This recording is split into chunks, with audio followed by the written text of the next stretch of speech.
Gangsta grills, you bastard! Cover my tracks like butter, so where the bread be. I see beef is dead meat. Who that president? Yeah, me. No one scare me. Honestly, if I could do it all over again, I would have done like some light PPP fraud.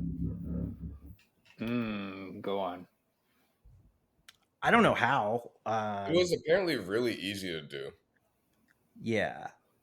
Yeah, podcast got it. So many people did it. And like, I feel like it's kind of like the Area 51, like hypothetical bum rush, where like if enough people do it, they can't get you all. Yeah. If none of us pay our taxes, then none of us have to pay taxes. Exactly. Sovereign citizen. You can't try me in a court of law unless the flag has gold fringe. Otherwise, illegitimate. Yeah. Well, anyways, welcome to Nersey. In this week's episode, we will be talking about money. What is it? How do we make it? Will you give us some? I am Drew. I am joined by Trey and Slava, who is currently on his phone finding a potentially real hoodie that Kanye made.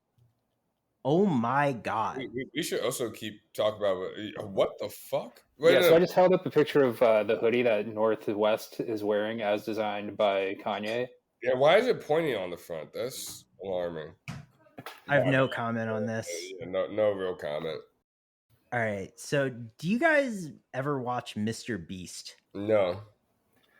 I'm familiar with him whenever people hate on him online.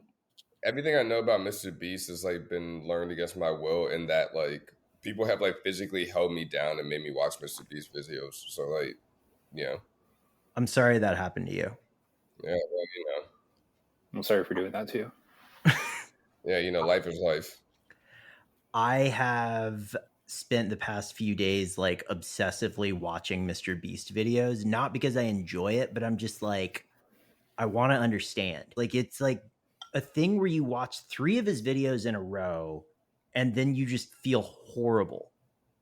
And it's happened to me multiple times. What do you mean feel horrible? Yeah, like what makes you feel horrible about watching this guy? Because I feel better about myself after I've seen a Mr. Beast video. They're sort of like, so like Mr. Beast's videos, a lot of them are like, here's a $1 yacht versus a $1 billion yacht. And I'm going to go up the ladder of yacht niceness tiers. And me and my dumb friends will see all the cool things that are on different yachts. Or another one is like, he really likes doing like Squid Game inspired challenges. Which ones? Well, there's one video where he just remade Squid Game, except it's not a metaphor. Yeah, I remember that one. Yeah. Completely missed the point of Squid Game, but here we are. Is it like content for kids? It's like, it's for everybody. There's no cussing. And it's super quote unquote epic. There's another video where he digs a big hole and drives a train into it and does other things where he wrecks stuff. Well, that sounds pretty cool. Wait, why? That was the point of digging the hole? Yeah, he dug a hole so he could like put stuff in it in an epic way. All right, man. I just don't have an opinion on this. So he just gave all that stuff to China? No, it wasn't that deep of a hole. It didn't go through the earth. Okay. I mean, what's interesting about him is he spent like, he talks about this. He spent like 5 years like studying YouTube obsessively, figuring out like the perfect viral formula. Mm-hmm. And all of his videos are engineered to hook the viewer in and then keep them watching at the expense of like traditional narrative tension or, having you understand the characters of the people in the videos or like, traditional quality. Mm-hmm. That's also what I mean when I will end up watching 3 of them and just feel horrible because I'm like, I have just eaten like a fucking like Costco sized bag of Cheetos in video form. And, you know, once you start eating Cheetos, like you just want to have all of them. And then at the end, you're like, oh my God, I'm diabetic now, or my cholesterol, it cannot be read. But he's getting money though. He's getting money, but he's putting his money back into his videos. This is the other thing. Yeah, like there's just something like really, really nefarious about him. His mom ran a prison, and apparently, according to a New York Times article a few years ago, he's like not a good boss. I saw that he built a company town for all of his employees to live in. Sort of. This is another reason why I'm fascinated by him, is because he's from Greenville, North Carolina, which is like technically a city, but it's like the most boring place that's ever existed. And he systematically bought every house in his neighborhood so that people who work for him could live there. And like, he's also got a chocolate bar company. Mm-hmm. Oh yeah, I know about that one. Yeah. And like he does stuff where he'll just like randomly give people money. And it's all very like, he also once made Willy Wonka's chocolate factory, but I'm less interested in what he does and more like how he does it. How can we at Nersey study Mr. Beast's methods and get better at going by? Dude, when you have no shame, it's easy to just like get whatever you want in life. Yeah, dude, it's super easy. We have to open up a prison, run it, have kids, hope that those kids latch on to the newest video streaming service, and then fund their ambitions with our prison money. Yeah. He also has a video where he has many videos where he imprisons himself or others as like a challenge. So I can do that one. Yeah. So you think he's like a net positive on the world then, or? I don't know. I think he's at best net neutral. And I only say that because he's a bad thing. He's a bad thing. Yeah.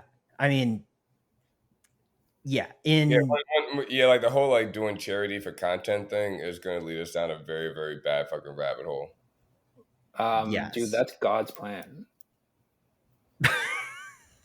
That's why God invented social media. That's why God invented Drake. Yeah. I'm about the Drake video. Also that. Yeah, I mean, a lot of his videos are God's plan-esque. No, he's like definitely bad. But also I guess there's a world in which he is neutral on some aesthetic level. I think spiritually.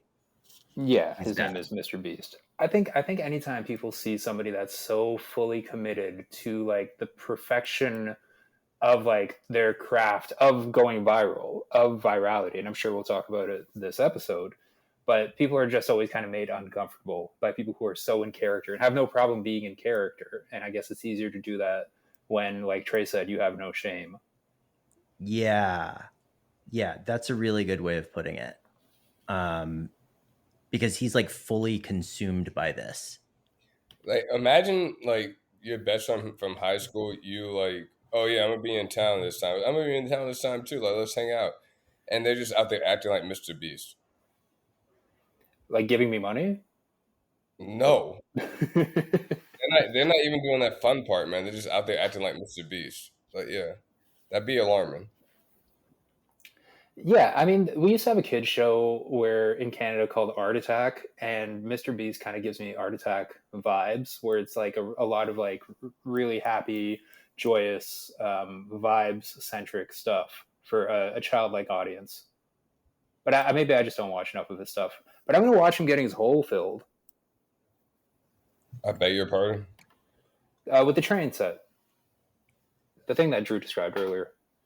Okay. No. It's like an acre-sized hole, and it's a real train. That's what makes it epic, not sexual. No one said anything sexual. I know that you are baiting us, Slava. Speaking of things that are borderline sexual, but not really, do you guys want to talk about ice cream? So good. Yum, yum, yum, yum. Yes. I guess we have to, huh? Okay. So there's this TikTok influencer, TikTok and Instagram. Her name is Pinky Doll. She is Quebecois, and she went viral because she's doing this NPC streaming act that is popular in Asia. But she was doing it and came to the attention of somebody who posted it, and the caption was something like, I have no faith in society anymore. What is this coming to? And the way that this works is pretty much you have a series of emojis that you designate actions to, and people send you emojis to get you to do the actions on the stream.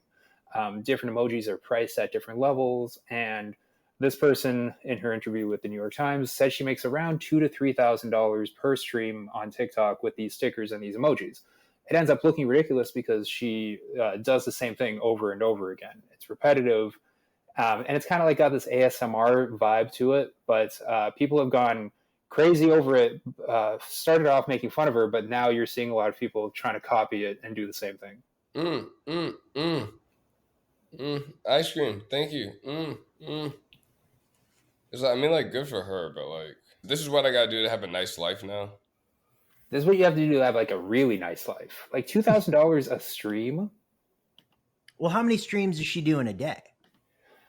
She says she with OnlyFans, she makes about $7,000 per day. Okay, so this is also this is also like a sex thing. She's created a vertical business model where you get hooked because you want to listen to her react to emojis, but then you want to see other stuff. Okay. The one wrinkle in this story that I find really funny is that her biggest fan in the world is Timbaland. Yeah, there's another hip-hop producer who is also outed as being in her comments. But it is interesting because you can see who donates. But Timbaland's like online a lot. Like there's a lot of people I follow on Instagram who are like budding artists who are always talking about, oh, Timbaland reposted me. So he's just like really online. Trey, clearly not a big fan of what you need to do to make money nowadays. But I like it. I like this. I like where it's going. I feel like this is kind of the future of content where you get like an instant reaction to whatever it is that you want the person on your screen to do.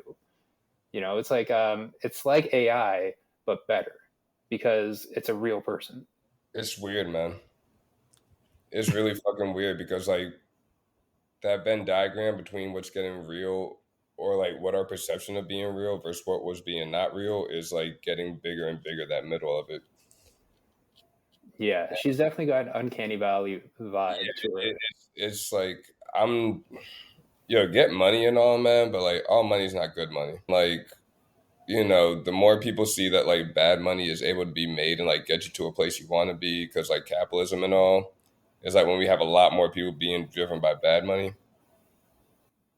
Well, she's actually gone on record as saying that she's going to go to Hollywood and she has like a deal in the works. So people are already calling her a scab. Also, what the fuck is TikTok Live? Have you ever been on TikTok and you'll just... So many social media companies have just abandoned what like their original thing is. It's like Twitter was like, yo, you get 140 characters to say some shit and you're done. Yep. And now we got motherfuckers with like Hemingway length posts on that shit. And it's like, whatever, man. Instagram was like, you post a photo, wham, bam. Nah, now you got video on there. Like, and you can go live on there too, man. Like TikTok is just like, oh no, now you can do whatever the fuck you want. Yeah, TikTok would be like 10 minutes if you want it to be. And you can send money through TikTok? Yeah, you can tip people and stuff. Like, okay. I mean, this also just feels like... You can tip people through Twitter. You can subscribe to stuff and like, pay people to like see exclusive tweets or whatever. Like, yeah, man. I also just like the Pinky Doll because she's just doing the same thing that Pokemon do, where she's just saying the same thing over and over again. Yeah, that is a good point. And also, like, yeah, you feed the Pokemon. No, Pokemon say one thing over and over. She's saying several things over and over and over. Pokemon say a variation of one. I've never heard Pikachu say shit except Pikachu. You've heard him say Pika. You've heard him say choo choo. Yeah, and saying ice cream and yum yum are two different fucking things. Unless your name is Ice Cream Yum. But that's not her name. Her name's Pinky Doll. That's true. I'm surprised she doesn't say Pinky Doll. Pinky Doll. Yeah, Pinky Doll. Yeah, that'd be different. But like, that's not what she's doing. So it's not like Pokemon, so don't say that. Are there any Pokemon who can speak? Yeah, Meowth. Meowth, yeah. How much can Meowth speak? Oh, Meowth. The Team Rocket Meowth knows like perfect English for some reason. Yeah. Why is... There's also another one that knows it all, Zora, and it's like that was in the movies though, and that's like the movies because Mewtwo could communicate with you through your brain and shit. And that's the same way Zora speaks too, yeah, telepathically. Why don't Pokemon have rights then? Because they didn't get stroked. Well, the Pokemon need to fucking go on strike. I mean, the world of Pokemon is very interesting because the Pokemon act as labor, but also as food. Wait, people eat Pokemon? Yeah, this is canon. There's at least 4 items in the Pokemon mythos that are food items that come from Pokemon. And it's not like eating... Wait, hold on. Which ones? So in the latest games, making food is a really big part of the game. And there's a rocky crab Pokemon called Cloth. It's actually a cute name. And there's something called Cloth Sticks, Klawf sticks. Okay, I just Googled it. 20 confirmed Pokemon that humans eat. Oh my God. Yeah, from thegamer.com. Let's see. Solid source. All creamy. Yeah, an all creamy. That's like an ice cream Pokemon. Pause. Yeah. All creamy never had a shot at not being consumed by humans merely due to its look. After all creamy is just a pile of cute cream. Okay, I'm not reading anymore. That's right. All creamy. It was just asking for it. You know, what was she wearing? Yeah, anyway. Thank God I now have the power to Generation 9 included a lot of unique designs, and one of the more memorable ones is the rock salt Pokemon Nacli, which I'm just now realizing is like the fucking chemical abbreviation periodic table for salt. But yeah. Okay, so in the world of Pokemon are just animals. And like Toadstool, who the fuck is this guy? Oh, Toadstool is like a mushroom-based Pokemon that's based around Tentacruel. He's like a land tentacle. Yeah, he's land. Exactly, that's right. Okay. Yeah, I've never seen any of these Pokemon a day in my life. I know Shuckle. Shuckle's solid, yeah. You know, but people eat Shuckle's body fluids. If you saw Drew, if you knew what this Pokemon looked like, you'd be like, absolutely not. What does it look like? It looks like those red mushrooms in Mario, but it's got like a turtle popping out of the mushroom head cap. And it's a yellow turtle. People do eat Klinger, and I'm looking at some good like Klinger curry right here. I would not eat Shuckle. Like, this guy's cute. Yeah, they're all cute. You're not eating him, you're eating his bodily fluids. I mean, well, what does that mean? Like, I guess it's like Shuckle milk? No, it's Shuckle adrenochrome. Okay. We gotta fucking liberate the Shuckles. Okay, this is the most cooked I've seen a Pokemon so far because it is like a fucking Kingler curry. Wait, which one are you looking at? Are you looking at the cloth? It looks like goddamn gumbo. It's got rice and everything and like shrimp in it too. I don't know what Pokemon that is, but like, yo, there's a motherfucker named Appleton. Oh yeah, the dragon Pokemon. It starts off as an apple, and then the dragon becomes the worm inside the apple. It's got two forms actually. People eating Slowpokes? Oh my god. Well, to be fair, in the lore, the Slowpoke's tail falls off naturally, so you could eat Slowpoke without any harm to the Slowpoke itself. Okay, so you can be an ethical Slowpoke eater. Farmer. That's the only one that I've noticed. It's like when you're, you know, just raising sheep for their wool, you know. Slowpoke, slow. Holy shit! It's claimed that people are eating Chansey eggs. You can do that in Smash Brothers to regain health. No, yeah, I guess so. Well, Nobody I mean, knows what's in the egg though. If it's not a fertilized egg, then how is that different from eating like eggs in IRL? Yeah, the whole biology of Pokemon doesn't make any sense because they all lay eggs. Yeah, I'm gonna tell you. Once I crossed like number 10, this started getting real fucking dark. Can you put this in the group chat? I want to read this. Yeah. I'm at number 8, Farfetch, and they're talking about like cooking it with its own leek. Well, yeah, with its own. Yeah, that's right. Okay, yeah. Yeah. Ooh, Thank you. I like that the gamer.com has confirmed this. Like, the gamer.com shares a fact-checking department with the New Yorker. This is so fucking dark. Cherubi. Oh, wait. Yeah. Okay. Cherubi is literally out here being an actual cherry, so yeah, it's getting eaten. It's still sad, though. This list just makes you realize how many crab Pokemon there are. Sharpedo. Okay, well, good luck catching one of them in the first place, but... DJ My diamond just say Pikachu. They say Pikachu. I'm a boss, I walk to the club and just Pikachu. I don't know if y'all have heard about this, but there's a strike going on. And that's why a bunch of movies are getting pushed back. Uh-huh. What else? That's why a lot of people just are not working right now, because some people with yachts decided that some other people should just starve to death instead of, giving them a reason to have a job. Trey, do you get residuals? What? Do you get residuals from your... All right, yeah. Do you get residuals from your show, your TV stuff? No. Are you in the union? Yes. Damn. It was made for digital, and sometimes it would end up on TV, and I didn't see a single dime for any time it's showing up on TV. Oh, so it was like an end around thing. Yeah, it was a real just like, oh, we're gonna jump through some hoops to make sure Trey doesn't get paid as much. And then there's not like YouTube residuals. And they would also ask me sometimes like, yo, can you stay at the office till 3 a.m. to talk about this on like the talk show or whatever? And it was like, am I getting paid extra? No. I bet the answer was no. And then people get grumpy as hell with me, and it's like, I've been here since fucking 9:30. Unless you want me to like go somewhere else and show up back up, like maybe on shrooms.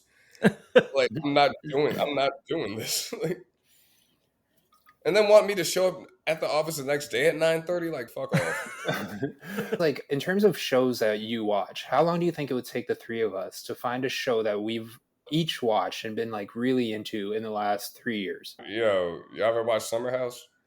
No. What's Summer House? Yo, Summer House goes crazy.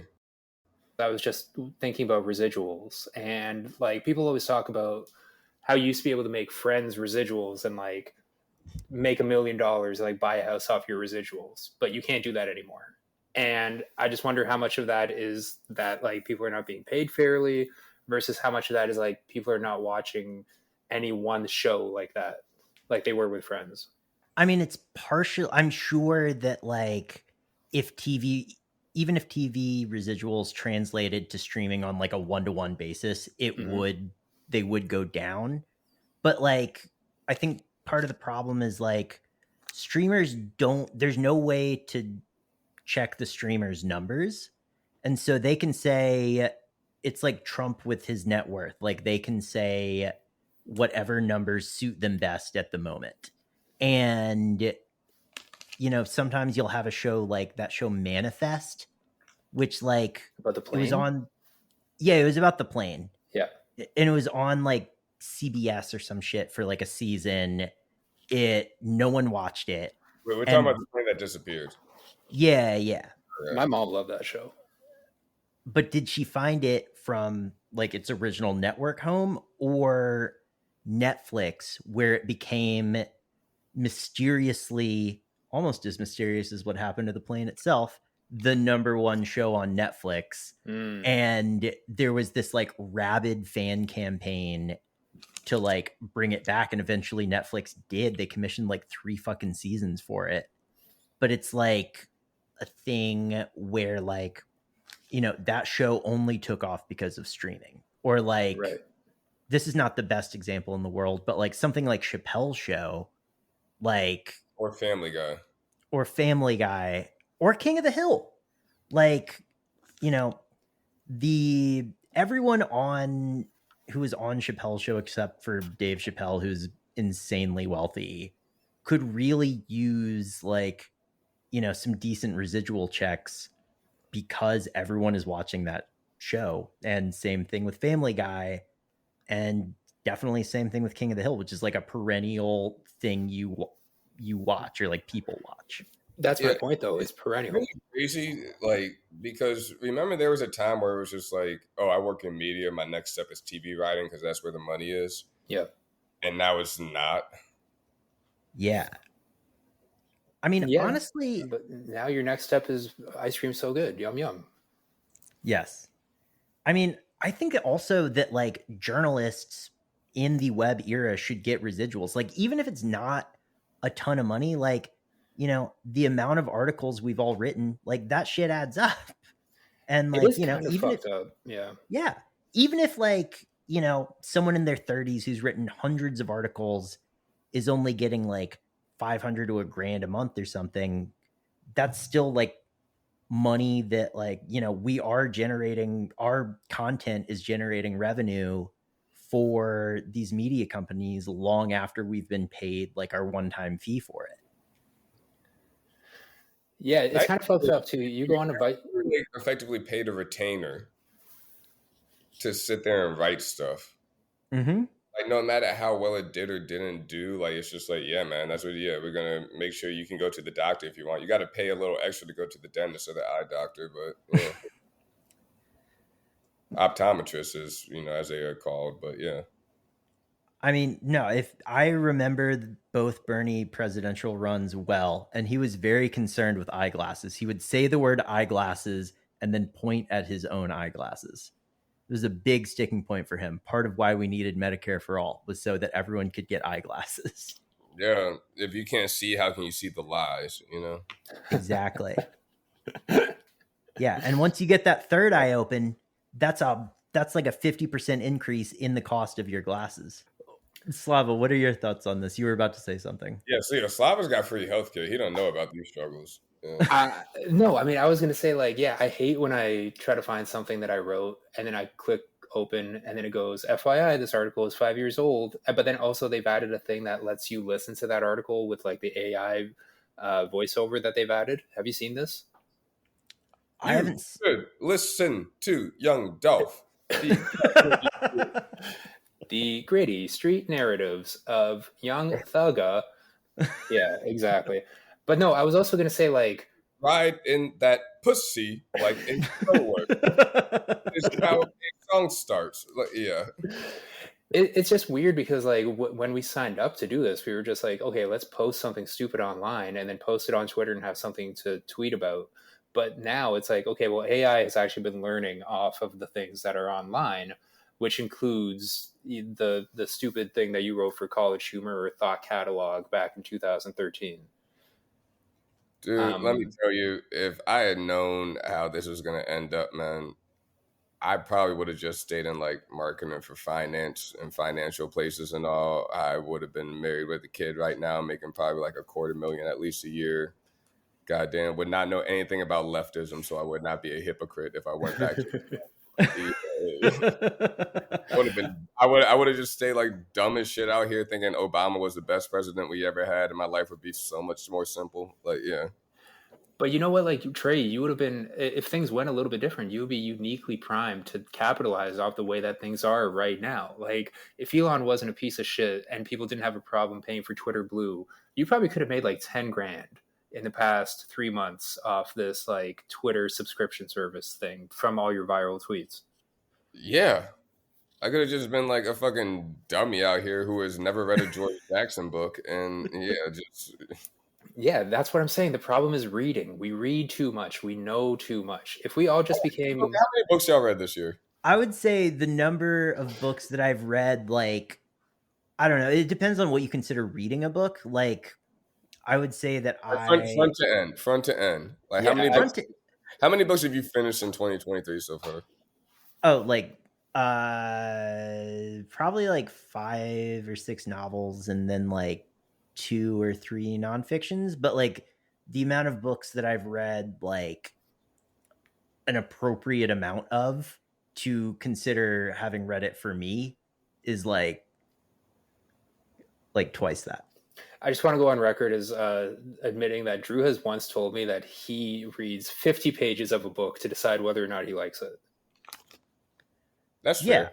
I think like different types of literature is different. Like, because, you know, you read like, especially places like Japan, Japanese literature, you don't get your footing in that shit till like the last 20 pages of the novel. And it's like, it's like, what the fuck is going on here? So like, it takes more than 50 pages. I mean, like, yeah, I think it depends. Like, it's also like, I don't know, like a lot of American books are like just not tight. All right, no, we're not falling into a trap. American exceptionalism. Let's go. We're not going to fall into a trap where Trey and I sound like snobs and then you make fun of us. What? That's not what I'm doing at all. I don't even have time to read books. I'm busy counting how much protein I'm eating. I read like 20 something books this year. So like, it's what? Yeah. I mean, it's kind of funny because books don't make money online. I think that's really a thing to think about, because like, I forgot who lined it all out, but like, yeah, it's DCMA stuff when it comes to like putting stuff on Kindle and all. Like, they just buy the whole rights to it, and like that does kind of relate to like making money online. That's true, because like you said, like the pipeline used to be, okay, I'm going to write for the web, and then I'm going to be a TV writer, and then maybe I'll be a movie writer one day. And now that pipeline's kind of been taken down.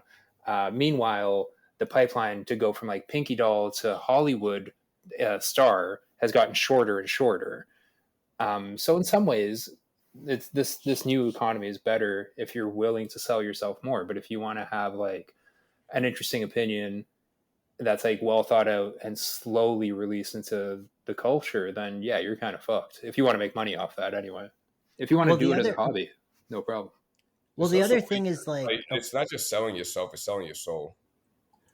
Yeah, same thing, I guess, right? It's like I'm not allowed to mature anymore as a person. Like, this is who I have to be for the rest of my life if I'm making money. I can find different ways to be this person, but like, no, this is just who I am from now on. That's true. And like you specifically, like, what would it be worth to be the weed guy for the rest of your life? I mean, I'm still the weed guy. I'm just not on camera doing that shit. Like, yeah. Well, the way both of you guys are phrasing it implies that you are a weed dealer, Trey. No, I have evidence to prove that that's not what we're talking about. Yeah, no, Trey is extremely famous. Like, there's people in my welding class. I haven't been the weed guy for like fucking, 4 years now? Dude, I'm telling you, there's people in my welding class who are like, yo, you host a podcast with the guy that went to Alaska? Yeah. It's like, yo, I've had like my viral shit doing like the Kevin Gates interview or like the Dolphin Key Glock interview, but like the thing I get approached on the street more is like, yo, you smoked weed out that crab leg one time, huh? I'm just like, yeah. And then other people, like, and they always do it in a public place. So like other people on the train platform are like, what the fuck is she talking about? So you're like the exact amount of known where like one person will approach you and everyone else thinks that person is a fucking weirdo. Yeah. Or you can see in other people's faces like, oh, that is him. I'm not going to bother him though. And it's just like, thank you. Yeah.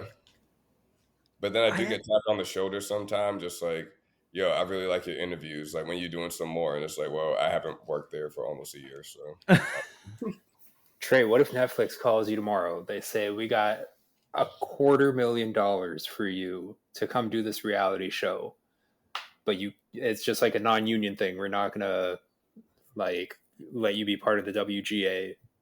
Nah, solid, man. I wouldn't do it. No, you wouldn't scab. Nah, I wouldn't scab.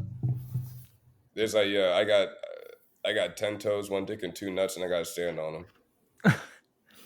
Actually, are animals in SAG, or is there like another animal guild?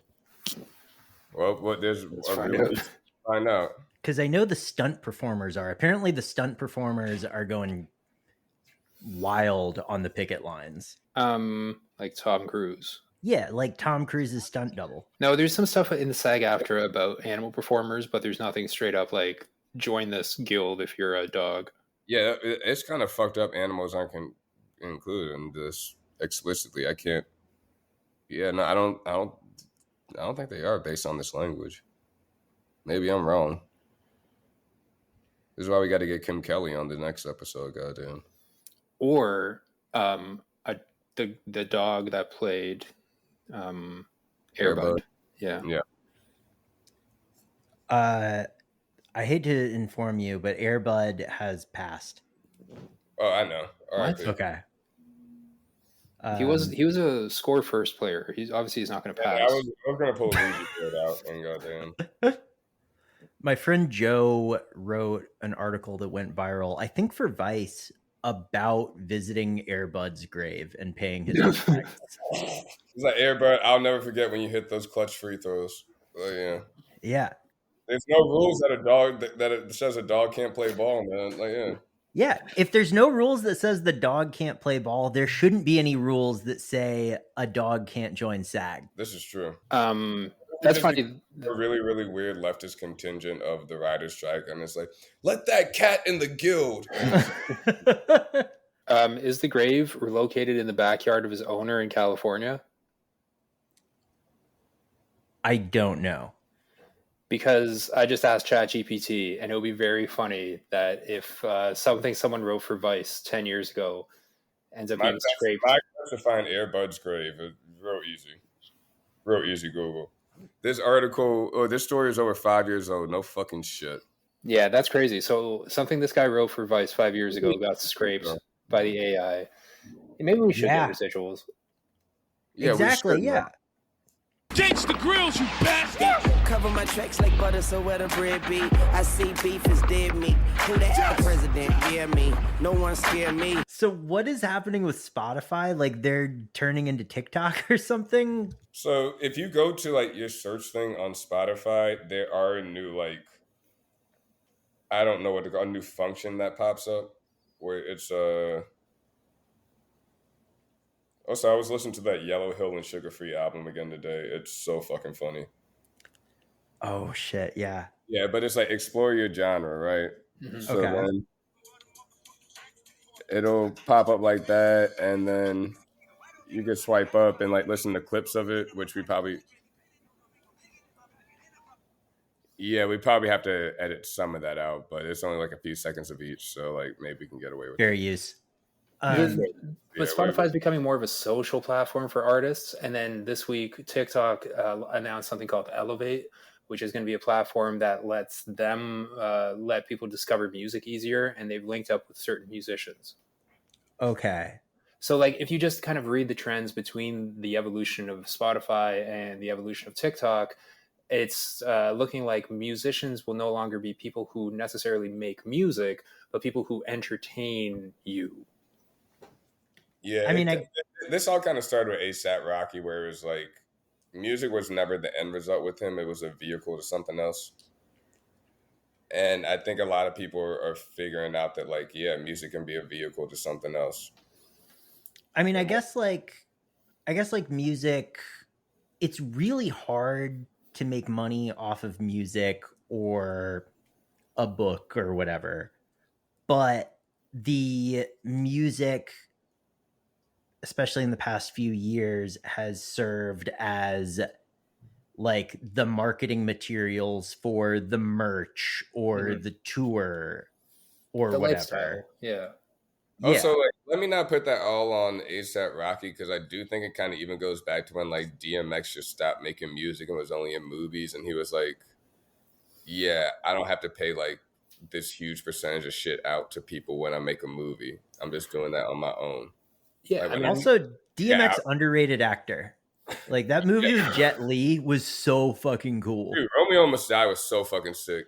He was out there doing like kung fu and goddamn Timberlands and shit. Like, yeah.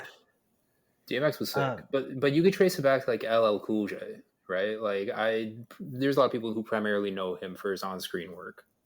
Also, noted radio salesman LL Cool J. You get it? Because it's like I can't live without my radio. What's a radio? It's the thing that LL Cool J sells in his song Radio. But Drew's right, and like musicians are trying to like take their fans with them, And I don't know if like the problem with all these tech platforms is whether or not your audience travels with you. And I think that's where we're going to see some friction. Well, I think that it's also like a thing where, you know, if you're like a Jason Isbell, where you have a fan base, but your album, especially now, is only going to ever do the equivalent of like 1 or 200,000 units. Like, you're probably not making your primary income off of streaming or record sales. You're making that money off of like touring and merch. But then when the pandemic hit, all of those like artists of like a Jason Isbell level, suddenly they don't have touring anymore.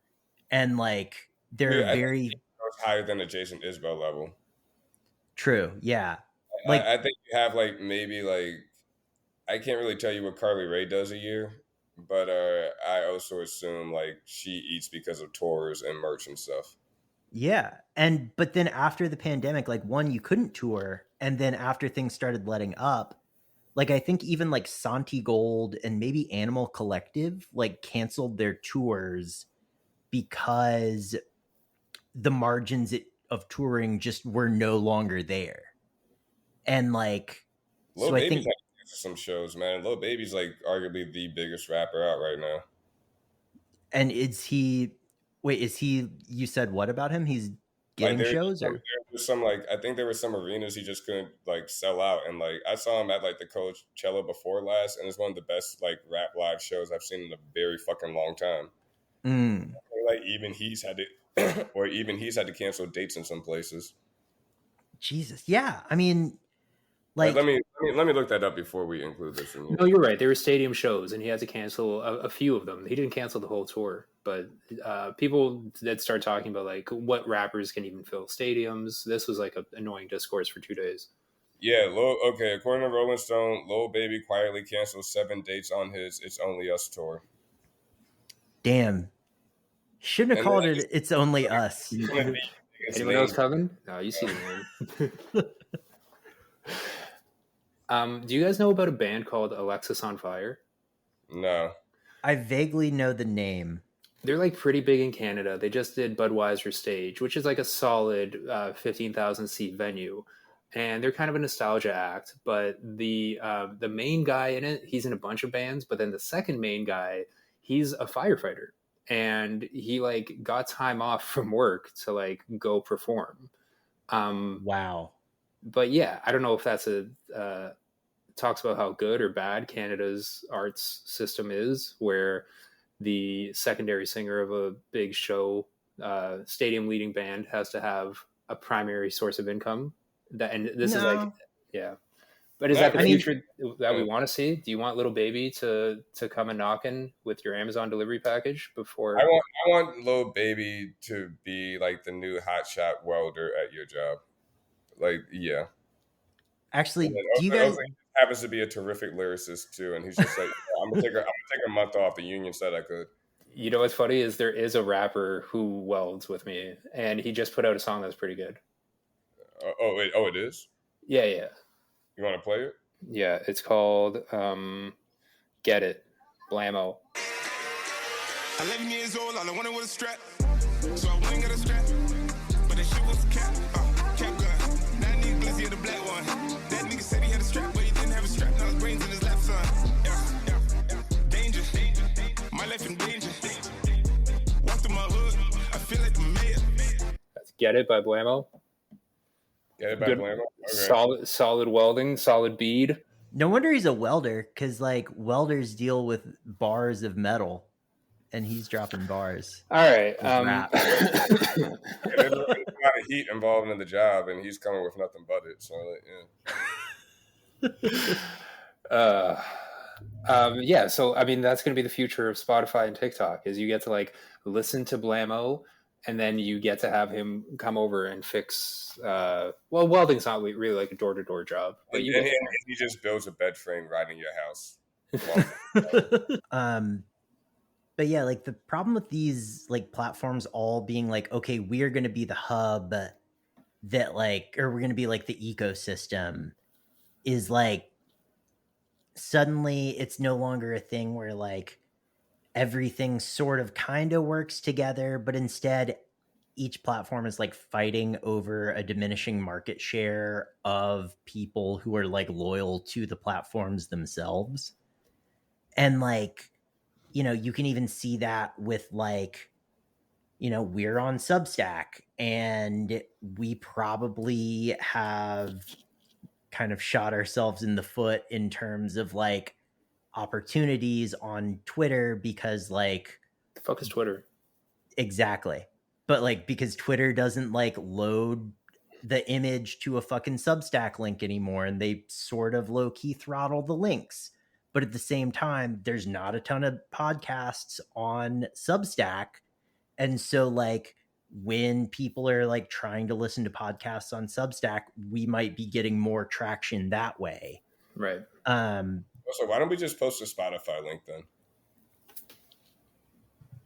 Because I think that's getting throttled too. If you, it was quieter for way longer than it should have been. No, I think that those get throttled too. If you post a link and just like, oh, here's the song I like, you get less engagement than if you post. Link? Oh, it feels like almost any external link, yes. Unless you just literally just go like in the same way that we used to write our email addresses, where you just say at instead of like an at symbol. I don't know. I feel like that might be the only way. That dude Josh Citarella has a theory that like if you type out a link and then include it in an image, people will actually type out the like letters in the link. I have no idea if this is true or not. Like if we put Nersey.com in a picture that we tweet out along with the link? No, not along with the link. Okay, just instead of like we'll put do that. Nersey.com on a picture. I have no idea if this works. Like Josh has a lot of really weird theories about internet virality, and a lot of them are tied to the fact that he likes to work out a lot and like post pictures of his muscles alongside like some weird art left critique of attention economy shit. I'm not going to critique any of this that he could beat me up too much, but like I do have questions. I mean, yeah. I don't have questions about whether Josh could beat me up or not. He definitely could. No, that's what I'm saying. He can. Yeah. Sounds like he could definitely beat me up. So like, I will not be questioning anything he says, but I do have questions. I do like that little newsletter where he's like, I interviewed a guy who is 16 and got his socialist politics on 4chan. Yeah. Slava, you're like in the handful of my friends who like are like genuinely strong and like big and like I'm just big. How does that like I'm not really strong. Like proportionate to my size, I'm actually pathetically weak. I'm like a reverse ant. Like proportionate to my size, I'm like kind of surprisingly strong. Yeah, exactly. I'd rather be that. I'm in boxes all day for a living. I'm clocking in like Pokemon Go tells me I'm averaging like 70 kilometers a week. Like I'm nice. Wow. Yeah, I'm in terrific health. That's sick. How many eggs you crack in a day? Like on Pokemon, not on some. Yeah. Hey.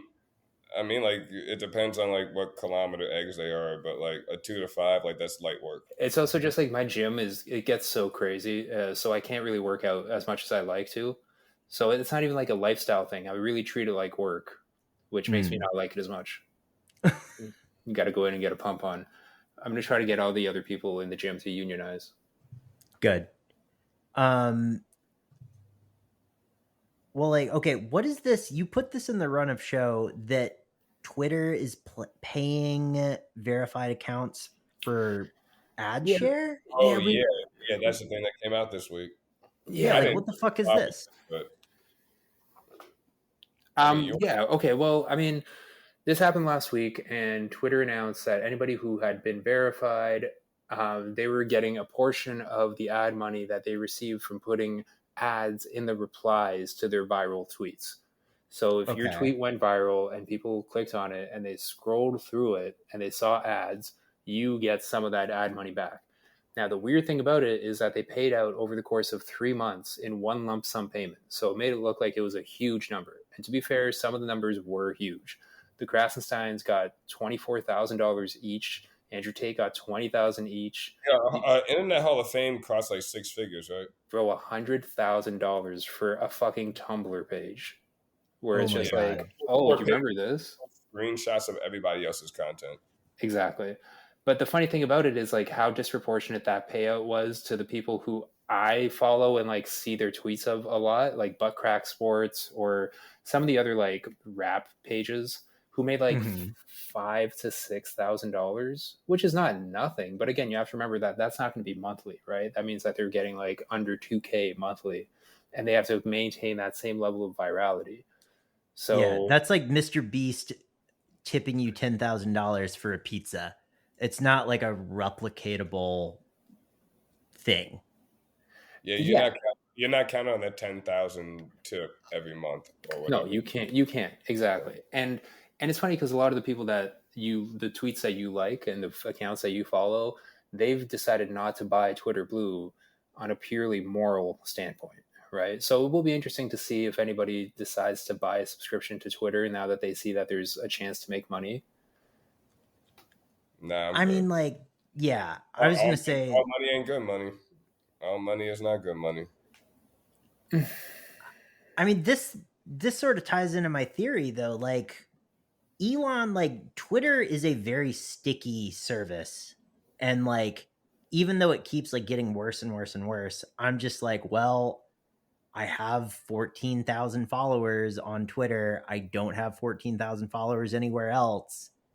I'm kind of stuck here, even though also I'm like, I have a Substack and this podcast is on Substack. And it's just like, yeah, I'm just like, well, I'm fucking stuck here. But eventually it's going to get so stupid, or like the basic things I use it for to like promote my work or fucking whatever are going to get just pointless, or like I'll have to pay for them. Like if I have to pay to post a link, like I will probably quit or whatever. Mm-hmm. And like, yeah, I don't know. Well, that's the interesting thing about it. The on-ramp to be kind of like what you are now, where you're like a published writer and you've got bylines places. You can replicate that nowadays, right? Like if you were starting off right now, there's no path towards being like a celebrated journalist who becomes an author in the way that there was 10 years ago. And like the grind that you've put in now would not be replicatable. Buddy, do you know about byline.com? Yeah, I do. I'm actually a huge fan. Now that you typed in Byline. In case you don't know, tell us about it. Okay, Byline was started by the folks from the Drunken Canal, and it launched with a whole bunch of media fanfare, and by that I mean like a well-placed article in the New York Times. Friend of the pod, Ben Dietz, is advising them, and their sort of stated mission is like, there is no that thing that you were just talking about, Slava, like the place you can get your first byline or whatever the fuck to like get your foot in the door. Like, I know for a fact that you started writing out for Jeff's site, Passion of the Weiss, and then started writing for Noisy because you won a contest that I ran at Noisy, giving away a pair of truck fit sweat shorts. That's right. Red ones. Yeah. And yeah. And it's like a thing where like, you know, they're trying to be that, but also they came under a lot of criticism because in the New York Times article, they were like, yeah, we're pre-revenue. Like we're not paying writers. And they were like, we'd like to get to a place where we could. Yeah. It's fucked up because we still did it. Right. That's the worst part about it is like we were all in a position one time where we took a meager amount of money just to put something online. And we were like, oh, this is just like a fun thing to do. And who would have thought it would have taken us to the point where artificial intelligence is scraping the things that we've done in order to create content automatically. Oh, no, this shit was my job before like I was an editor. Like I was writing like 5 to 10 articles a week the summer of 2012 that paid $50 to $100 a piece, and like that was my job. I lived in Williamsburg in a $900 room, and I did not have a lot of money. I was eating a lot of mac and cheese, but I was like, yeah.